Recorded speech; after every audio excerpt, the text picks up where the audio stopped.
Late last night, Madang MP Bryan Kramer released a statement calling for a nationwide strike.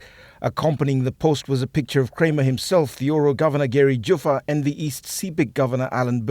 Raised by parents because we have exam week. And there's some 28,000 grade 12 students that will carry out exams this week. And our concern is that we've asked from the Thursday, Friday exams start today for a week. So exams, this is a nationwide boycott of all workers to boycott work throughout Papua New Guinea.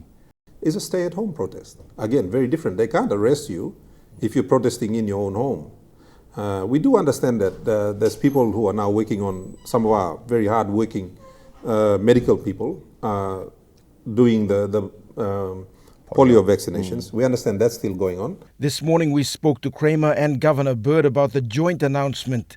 Now, I've since obtained a copy of an invoice. This is the invoice of these vehicles purchased by the government. They've been issuing misleading statements, both the APEC minister and also the CEO and even the Prime Minister, where they said that these vehicles have already been purchased at no cost to Papua New Guinea. These were purchased. This invoice is made out to the CEO, Christopher Hawkins. It wasn't made out to a private company. It was made out to him. It's for 40 Maseratis at a total cost of $6.3 million US.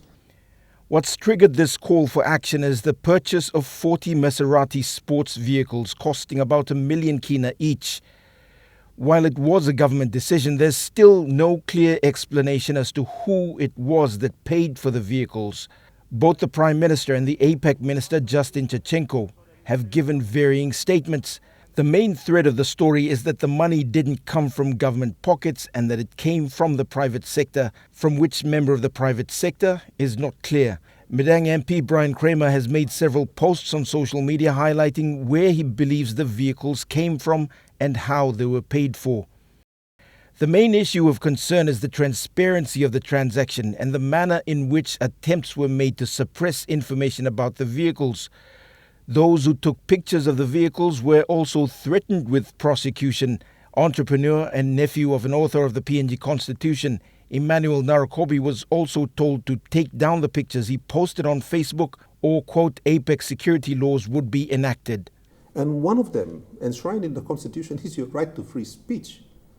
I fail to see what the security issues are with 40 Maserati landing in Papua New Guinea.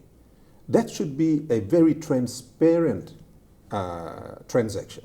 As the media outside the country continue to decry the purchase of the Maseratis, debate has also shifted to when and how the decision to go for a sports car with a V6 Ferrari engine rather than other cheaper options available in country are questions the opposition is pushing. And while the world continues to hear of these 40 Maseratis held up against our weak health sector and education pay dilemmas, there are 40 Italian supercars in Port Moresby and they will be used in APEC. Scott Waide, National MTV News, Lae.